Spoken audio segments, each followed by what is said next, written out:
General David Petraeus, wrote the book on civilian-military cooperation in a conflict arena. Their working relationships were unparalleled, and their success has become the how-to guide for similar future ventures.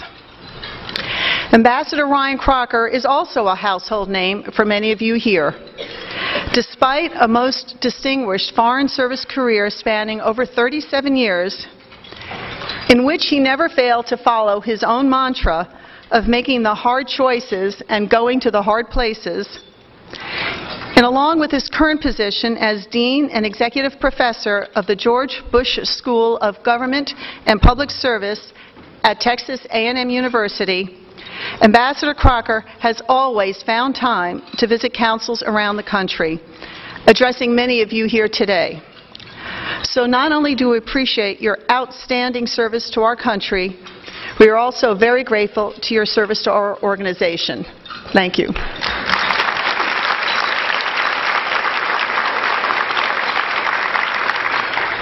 General Odierno is also no stranger to making hard choices and going to hard places, having recently returned from serving as Commanding General of multinational forces in Iraq and taking on the relatively calmer position, we hope, as Commander of Joint Forces in Hampton Roads, Virginia. We hope that you too will soon become part of the World Affairs Council family, beginning, of course, with your home council in Hampton Roads, Virginia. And you can take that as either an invitation or a warning. So please join me now in giving our illustrious panel a very warm welcome.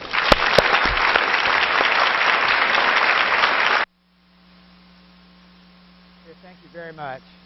I appreciate it. Is this on? Am I right? Yeah, great. Thank you very much. I just wanted also to join Maria in thanking both Ryan and General Odierno for their service to the United States of America. To be here, to sit here with them is a great honor for me. You'll notice also that the retired State Department has now got the Pentagon surrounded here, and we'll try to go from there. General Odierno has a meeting with the Secretary of Defense a little bit later this afternoon, and so we've got a hard stop about 1:15. And so the three of us thought that we would sort of dispense with opening statements and move to just some questions, and then we want to leave plenty of time for all of you to have the benefit of asking questions of them. And so I thought that with your permission, I'd be interested in kind of following the ideas that Maria had put out and talking a little bit about the future of Iraq. I think it's also important at this stage to consider how the future of Iraq connects to the larger questions of strategy that we were talking about this morning about the fight against extremism and terrorism. And there's a very important subset here, Pakistan. And since we've heard about it so much, the fact that we have a former ambassador to Pakistan here is an important thing. We ought to talk a little bit about that. And then third, as Maria said, for me, one of the most interesting things about having these two people sit here is that they were, as she said, the vanguard of how civilians and military people work together in what they did and also in the future. And then I'd like to take a little bit of time to see what lessons they take from this question of the United States and Iraq and the work that they did together. And so as I say, then we'll move as quickly as we can to your questions, since I think that's a very important part of this event. So I wanted to stick then with the issue that's in your book, the future of U.S.-Iraq relations. And I think that's fundamentally a question of the future of Iraq. And so I wondered, General, if I could start with you to sort of take on this question. Here we all are. We've invested this time and energy and effort and treasure and blood. Sort of what happens next in Iraq and what's it look like? I think I'd like to start out by saying it's important to understand how important Iraq is, I believe, to the future and what a key place it is in the Middle East and the role it can play, in my mind, of bringing increased security not only inside the Middle East but to the United States. Iraq, as everyone knows, is in a very strategic location inside of the Middle East. It's a mixture of many different groups of people, Sunni, Shia, Kurds. It has Iran on the right. To the east, it has many Sunni Arab states to the south and the west. And it has this large Kurdish population in the northern part of Iraq. And so this represents so many peoples within the Middle East. Just Iraq itself becomes an extremely important place for our future. Then you put on top of that the fact that they have started to move towards a democratic process. They are interested in having an open economic environment inside the country. And once this starts to take hold, it could be a great representation for the Middle East. And in my mind, it could then create an atmosphere of more stability and an example for other nations. So as we look to the future of Iraq, I would say, let me first talk from a security perspective. There's still violence in Iraq today, but it's a much different violence than it was just 3 years ago. 3 years ago, we had a widespread insurgency throughout the country that was spread from the north to the south, to the east to the west. Today, you basically have three groups, I would say three different categories of security issues within Iraq. One is you still have a very small group that's involved what I would consider to be an insurgency, where they are just trying to disrupt Iraq. They want to see the government fail, and they'd like to see someone else take power in Iraq. But that group now is extremely small. Secondly, you have Al-Qaeda in Iraq, who I consider is now conducting terrorist operations. They no longer can conduct broad-spectrum counterinsurgency operations. They are conducting terrorist attacks, although much less than they used to, but are still conducting terrorist attacks against the people of Iraq. Why are they doing that? There are many theories on this. I believe that, of course, they do not want the democratic process to fail. They do not want the state of Iraq to become stable. They'd much rather see it be fragile or failing, so then they can take advantage of that in order to move forward the idea of creating a base for terrorism. I believe they failed in their attempt to do this, but they won't stop. So the important piece is that we've now created, we can talk about this later, but we've now created a security force, in my mind, that is capable of dealing with this for the most part. And we can talk more about that later with questions. So my position is Iraq is now about politics and about economic issues. And we still have a ways to go to resolve some of the political issues involved, and we still have some ways to go to continue to improve their economic issues. And I think that's what's important as we look to the future. And I think maybe I'll leave it to Ryan to... Well, first I'd just like to say what a pleasure it is to be here today. Pleasure to be with my friend and comrade Ray Odierno. This is the first time we've been together since we were both in Iraq, and I just have to say you clean up real nice. I will say that Ryan was disappointed I didn't have my dress uniform on. He doesn't actually believe I own one. So, the second thing I'd like to do is move to my prepared statement, which actually has to do not with me but with you. I'm delighted to be at this annual gathering. I have worked with World Affairs Councils around the country for many years and have enormous regard for the organizations. I've also worked with the national organization that we represent today, the World Affairs Councils of America. And there are some great councils around this country, but speaking from the policy side, as great as those parts are, the sum that the World Affairs Councils of America represents is far greater. I had the opportunity, in conjunction with General Odierno, to reach back to the national level to ask for a leadership mission to come to Iraq during the transition between Bush and Obama. The number of you who participated in that mission are here today. It made a difference. I think there are other leadership missions that need to take place. I would like to see a leadership mission to Afghanistan. I would like to see a leadership mission to Iran. I would like to see another leadership mission to Iraq. We've turned the page. I'd like to see you get out there and make an assessment before we decide we're closing the book. And that, from a policy perspective, that only really works if there is a national organization. So I commend you, Marc Grossman, Lori Murray, and all the people who have worked to put this together today.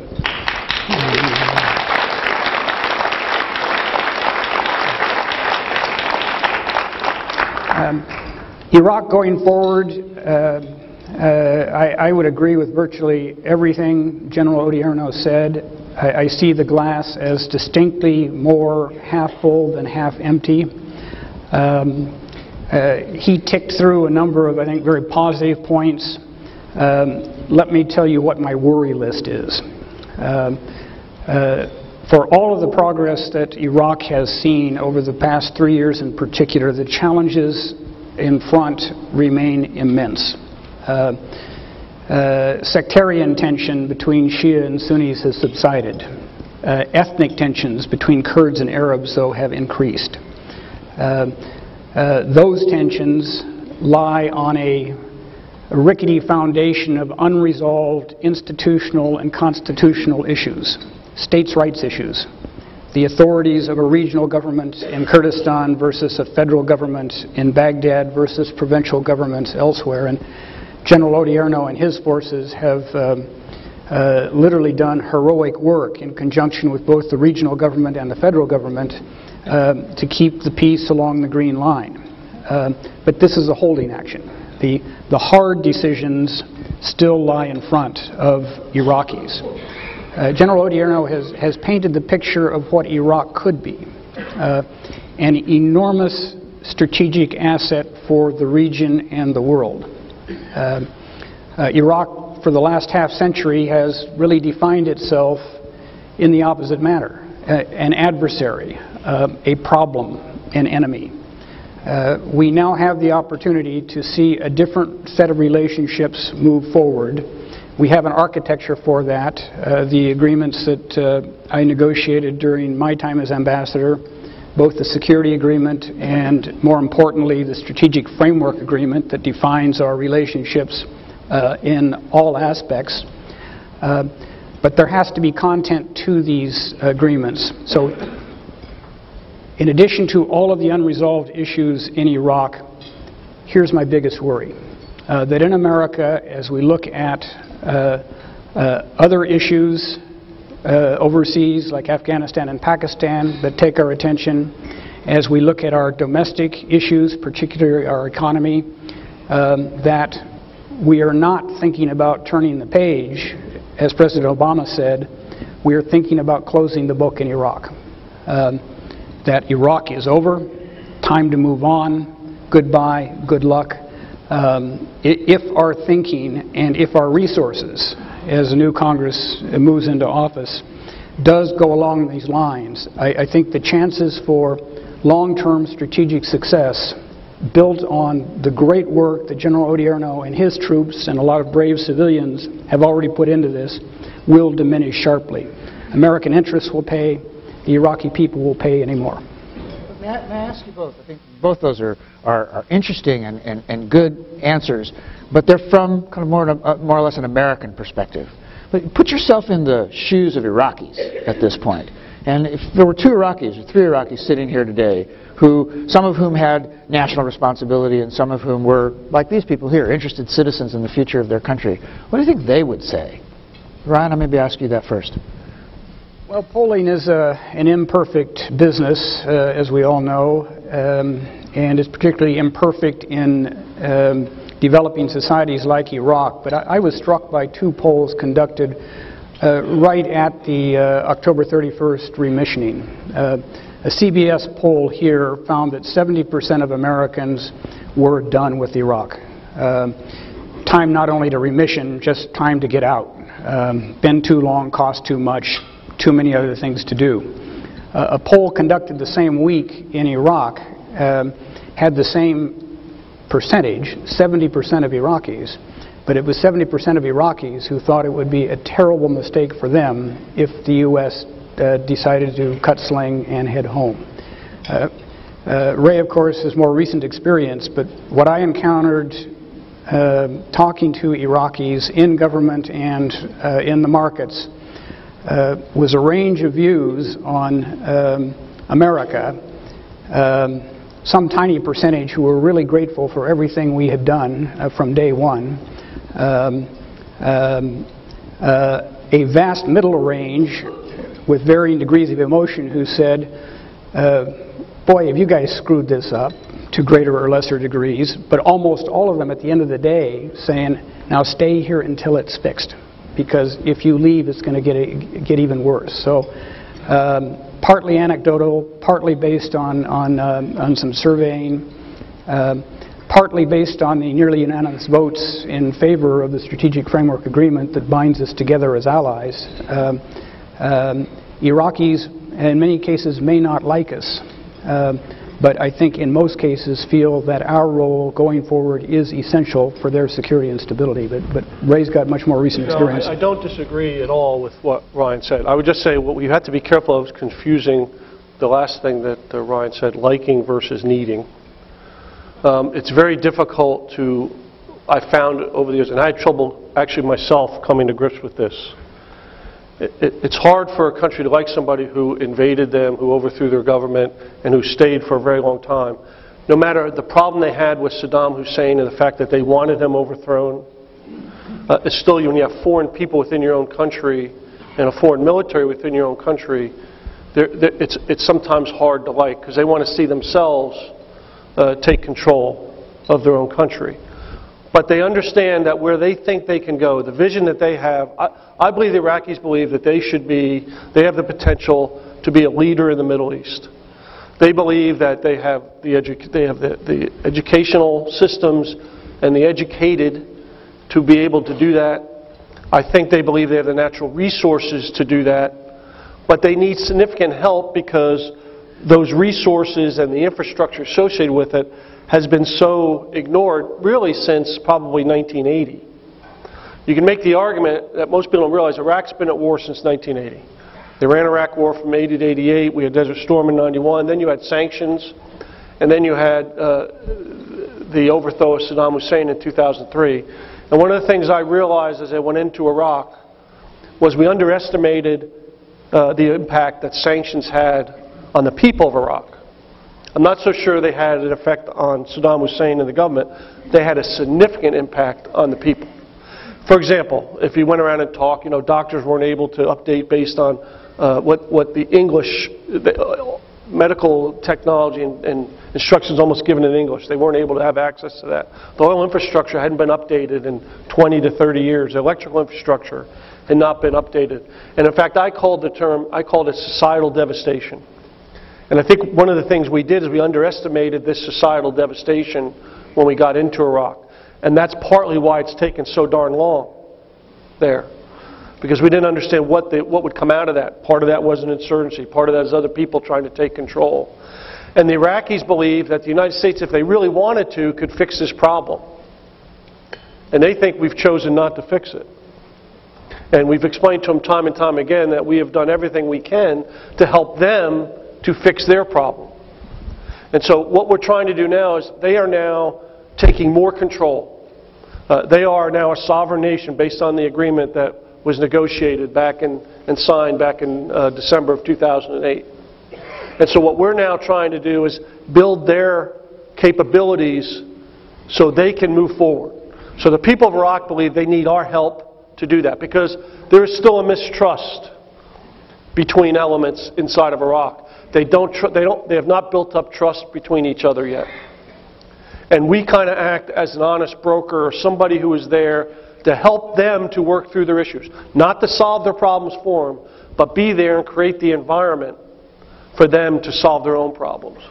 And I think that's the role we have to play moving forward, in my mind. Thank you very much. I'd like to stay with Iraq for a moment, but yet turn a little bit to the questions of diplomacy and civilians and military people working together. One of the things that seems to me is that you two pioneered a way of working together.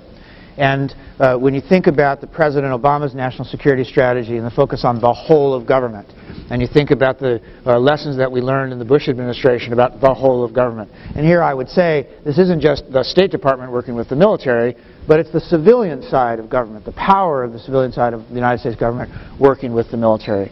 And I'd be interested, kind of as you think forward here, for example, in the Africa Command now, military, civilian at the top, very tight work together. In Southcom, very much working civilians and military together.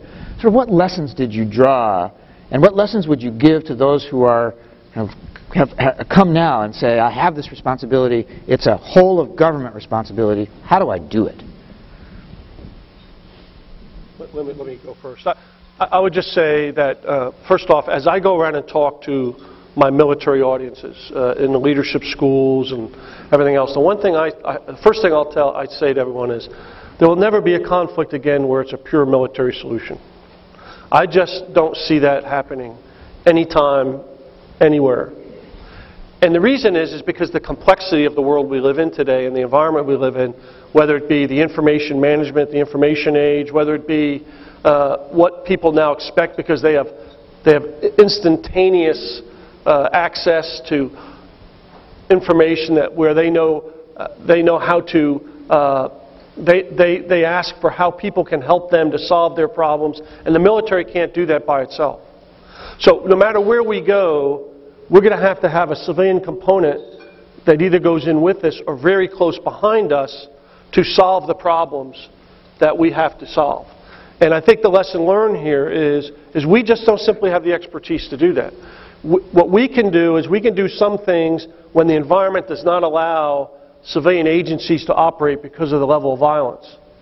So we can do some minor things. But our whole way of moving forward is to set up an environment where then the civilian leadership can come in and take over those things where they have the expertise. And they have the ability to reach out to bring the expertise in to help us to solve these problems.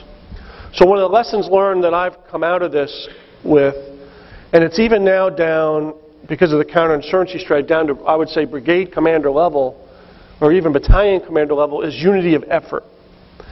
In the military, we always talk about unity of command. You want unity of command. Well, unity of command is easy, because that means everybody works for them. You tell them what you want them to do, and supposedly they do it. Supposedly. Unity of effort is very different. Unity of effort means, we have this diagram I used to draw. In one place up in northern Iraq, you had borders, so you had border police. So we had the Department of Homeland Security working there. We had other governmental security agencies and intel agencies working there. We had the State Department working there. We had USAID working with the State Department. We had non-governmental organizations. We had the United Nations. We had foreign military units working in there. And then I had a brigade commander who's responsible for this, and I say, okay, I want you to build unity of effort. And what you have to do is you have to build relationships. You have to understand what they're trying to achieve, and then how you can assist each other in moving forward to this broad goal you're trying to achieve. And what we used to do is we'd ignore many of these organizations. We didn't pay any attention to them. And it caused us problems, made it much more difficult than we had to. So it's about gaining unity of effort and realizing that from the 4-star general level down to the lieutenant colonel level. And frankly, I found the lieutenant colonels sometimes did a hell of a lot better job than the 4-star generals did in this, because they did it for survival. What I realized is we have to teach this, and we have to be the examples. And we have to lay this out and show that we have a strong team and that we understand this piece of unity of effort. And that's what I think we worked with the State Department, starting with Ryan when he was over there, and then attempting to carry that forward. And it's very important. But again, it's just not the State Department. It's all these other places. The UN plays a major role in Iraq, and we want them to play even a bigger role. So you have to at least talk with them, build relationships, understand what they're trying to achieve, try to build a synergy between what you're doing and what they're doing.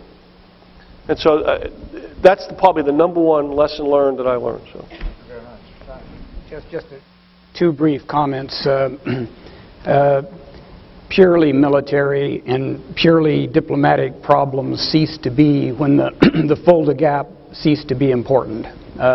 It is now one big, messy, political military world, certainly in Iraq and certainly in Afghanistan. So you have to have that unity of effort, and it starts at the top with both Dave Petraeus and Ray Odierno. It was, you know, the old American Revolution mantra, we had better hang together, or most assuredly we will hang separately. Any chance of success was going to come out of that unity of effort, and everything we did, we basically did together. We had joint strategic assessment teams, joint campaign plans, joint campaign plan implementation task force, joint working groups, more joint task forces. With General Odierno, members of his staff were members of my staff. My closest, most tightly held morning meetings always had a representative of General Odierno in the office. There simply could not be any daylight between us. And if you can get that going at the 4-star level, you can push it down. Not without pain, wailing, gnashing, and sometimes bloodshed, but you can do it. So the first part of the answer is you just get her done on the spot. The harder problem, and one that in my view we still have not mastered, is institutionalizing this. There is no manual for whole of government organization and approach. The State Department came up years ago with an office called the Coordinator for Reconstruction and Stabilization that is supposed to coordinate the civilian effort worldwide. It's still a shell. And what I found I had to do as ambassador was go through the speed dial to various cabinet level secretaries saying, Mr. Attorney General, I really badly need 25 assistant U.S. attorneys and I need them a week from Friday, okay? There isn't a mechanism to compel that whole of government approach. It is left to field commanders, I think military and civilian, and I hope that as we move ahead as a government, we find ways to better impose and coordinate that. And just to pick up on Ray's last point, it isn't just whole of government, it's whole of international effort. One of the things we successfully did in Iraq was bring the United Nations into coordinated operations, where they worked off of our provincial reconstruction team bases. We housed them, we secured them, you moved them. They could not have done this on their own, and they made a crucial difference as we moved into the election. So it's an internationalization of the whole of government's effort. Right now, that is being carried out more by the force of will of individuals in the field than it is by any effective standard operating procedure. If I could just add to that one more piece. When we used to have and Ryan and I would meet 3-4 times a week in the mornings, or at least talk on the phone or something, but that sounds like it's a minor thing. But you don't understand how much goes on, how much was going on every single day inside of Iraq. And Ryan would be working a significant amount of political issues. I'd be working a significant amount of military security issues, and they overlap. And if it wasn't for us sitting down and talking through and letting each other know what's going on, we would have disconnects. And we'd end up working against each other potentially. And so it is absolutely key for the senior leaders to sit down. And then when we did the surge, we embedded State Department teams with our brigades. And we found all of a sudden we gained the synergy that they were working together because they were sharing everything they were doing together. And so it sounds sometimes mundane when we had a meeting. Well, a meeting talking about very serious issues every single day can make a huge difference. And there's no way I could have known everything he was doing and he could know everything we were doing every day. And so it was important we sat down and discussed that. The other lesson I learned, and I kind of learned this, I was fortunate because I got to spend about 18 months as the military advisor to Secretary Powell and Secretary Rice. So I got to understand the State Department a little bit. But what you don't realize is the military is overwhelming. I mean, we go into Iraq and we have 175,000 people. And I have lots of general officers. I got these huge staffs that can do incredible things. And then you have the State Department that has a very small staff. Then we say, okay, we want to do all these things together with you. And of course, we have 40 people for every one of theirs, or 50 or whatever, or 100. I don't know. But we considered it about even. Yeah, okay. So what we had to do, as Ryan said, is I started embedding people inside of the embassy, and they work for the ambassador to build their capacity and use their expertise. And it served me better, because then we learned what was going on, we had a better idea how we could support, and it brought this synergy together. So it's about leadership. And I'm not, this is always about leadership. If the leaders are not willing to do this, it will not happen. If leaders are willing to do it, it will happen. And especially now, as Ryan said, it's not codified. But we certainly know it must be, because we know in Afghanistan they're doing the same thing. We did in Iraq, and even in Pakistan, where we have some military forces there doing some humanitarian things and others. All around the world, they've got to be very tightly knitted with the ambassador. If you don't do that, we'll never have unity of effort. Thank you very much. Could I invite you now to pose some questions? We have a few minutes before this panel ends, and I would be very, very grateful for questions and comments. Please. Hi, Joyce Davis with the World Affairs Council of Harrisburg. I think everyone in this room pretty much is familiar with the Middle East, and we've watched how in many countries the people will experiment, at least, with Islamic government. So the question that I'm asking you is, if indeed the U.S. is closing the book, is clearly stepping away to allow the Iraqi people to determine their fate, and considering what we know about the influence of Iran amongst the majority Shias in the country, can you envision, the possibility of an Islamic State emerging after the United States leaves? And what do you see as factors that would contribute or not contribute to that? And how do you think the American people will feel having basically created another Islamic State? Good question. Well, my first theorem on the Middle East is it's complicated, and you just asked one incredibly complicated question. There is little likelihood of an Islamic State emerging in Iraq, because Iraq's Muslims are divided between Sunnis and Shia. They would not be able to agree at all on a common theocratic approach to government, as happened in the case of Iran. Another dimension of this is the relationship between Iran and Iraq. The vast majority of Iranians, of course, are Shia. A substantial majority of Iraqis are Shia, yet those two countries fought a vicious 8-year war to defend their histories, their borders, their nationalities, their ethnicities against the other. The common bond of Shiism did nothing to ameliorate probably the most vicious ground campaign we've seen since the trench warfare of World War I. But that does not mean Iran is not a problem in Iraq, and I'll come back to my earlier comment. The Iranians have had a couple of bad years in Iraq. When I got there in the beginning of '07, they were sponsoring militias that were hugely destructive. Because of the surge that General Odierno had the key role in implementing, we started a virtuous circle where Sunnis turned against al-Qaeda.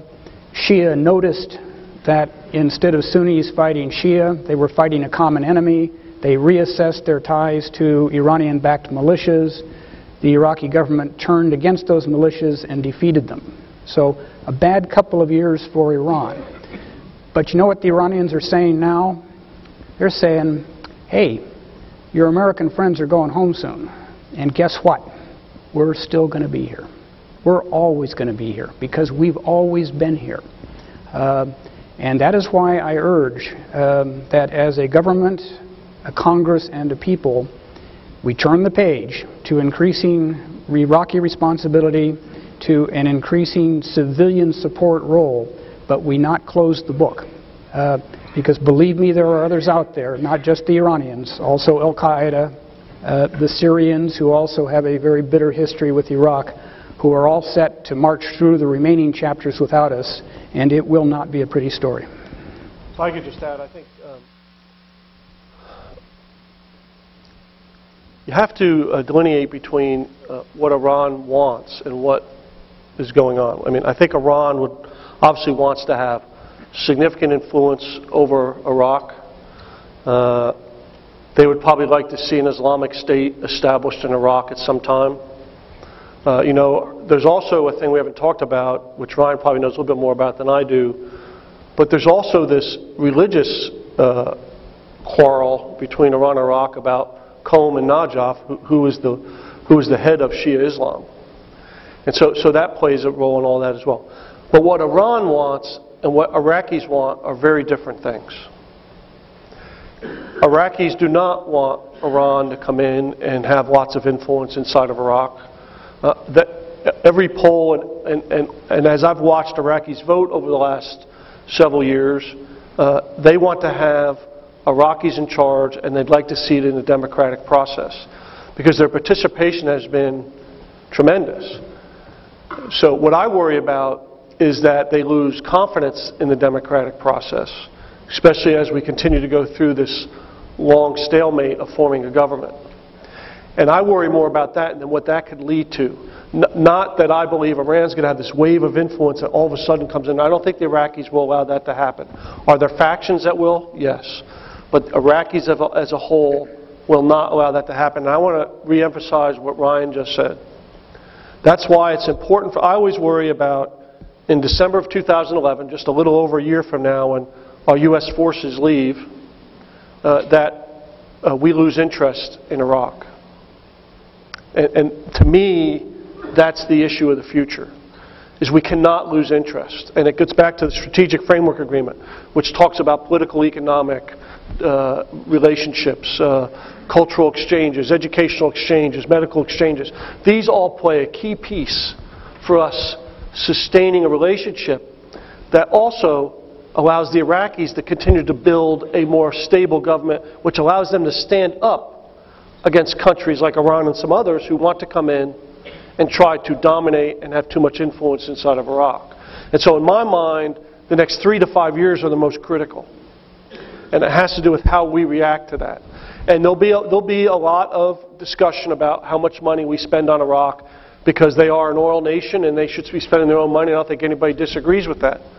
But we know that they will not reap the benefits of their oil probably until 2013 or 14.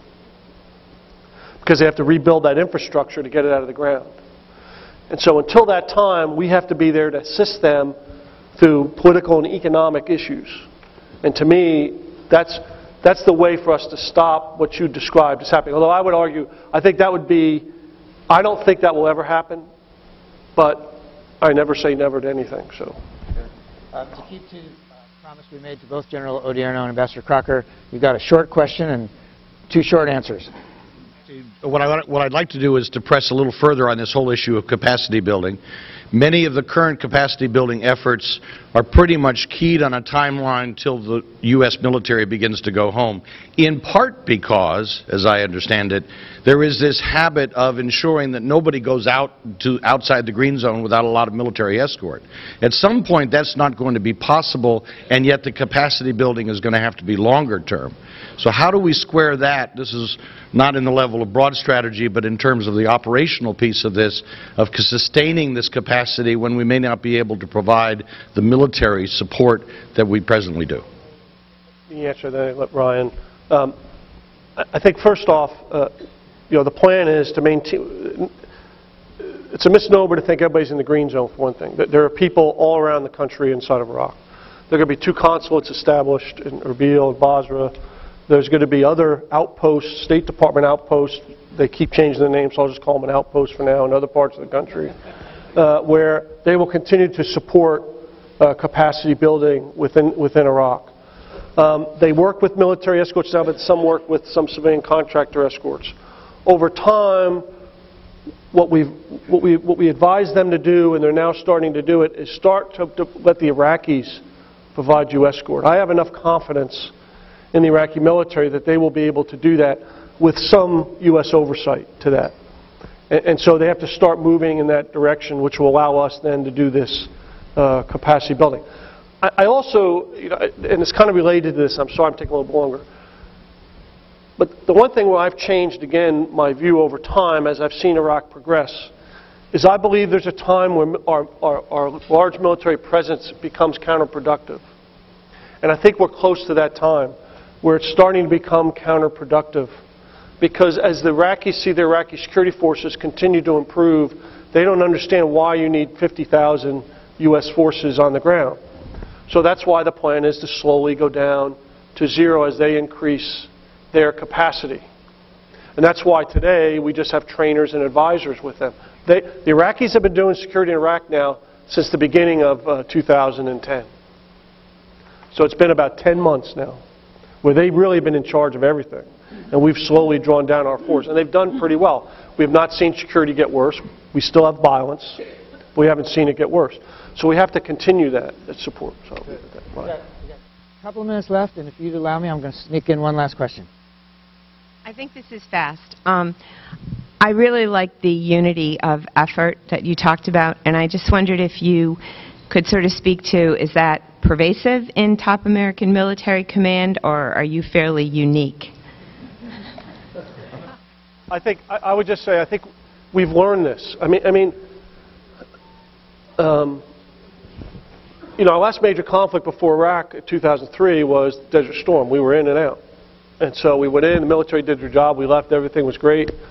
It went well. This obviously was much more complex, and we realized that that's the only way you can succeed. And we've realized that now in Afghanistan.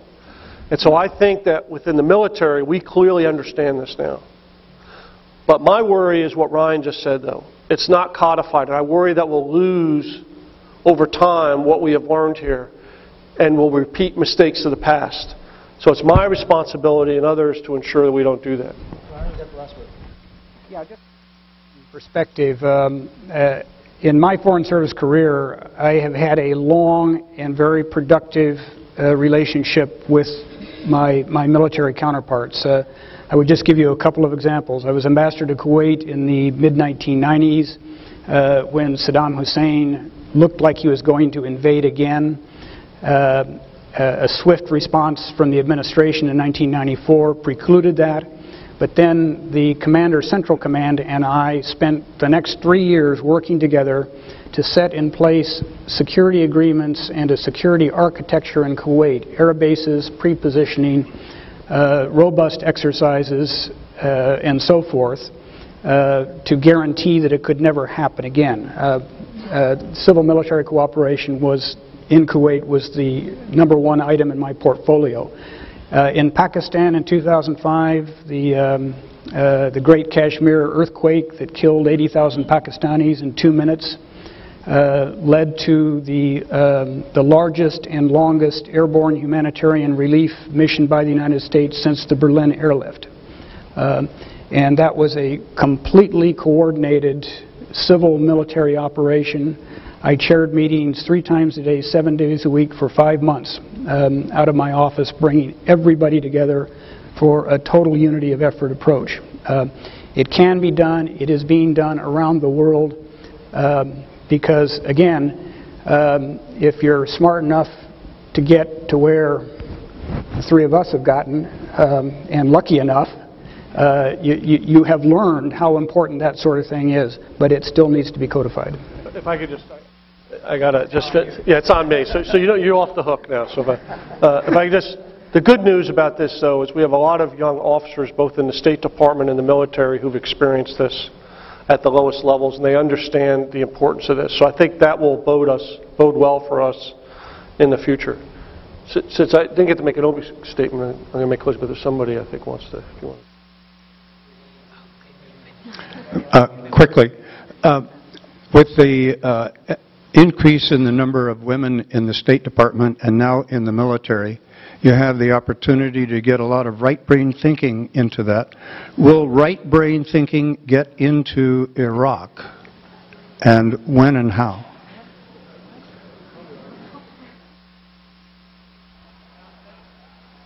Ray, what do you think? Well, you know, it's a great point. I'm serious here. The Foreign Service, the State Department has worked very hard to get a foreign service that looks like America, particularly in gender balance. I'm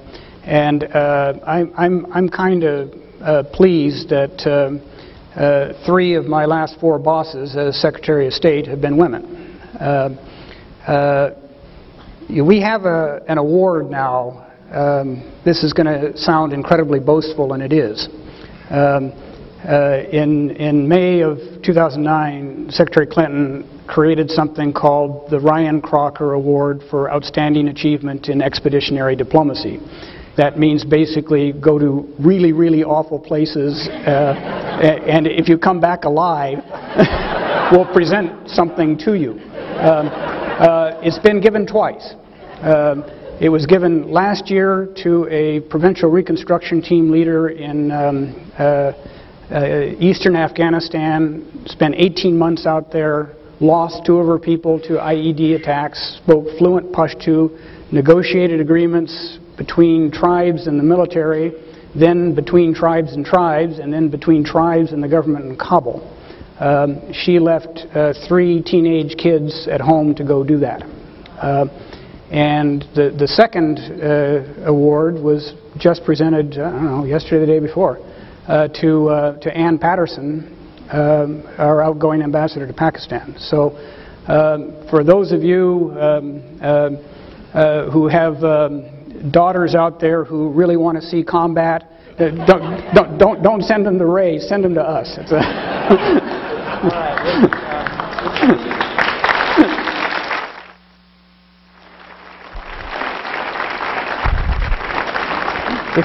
If all of you, I think, would join me now in thanking our 2 panelists for their service to the United States and also for this panel today. Thank you very much.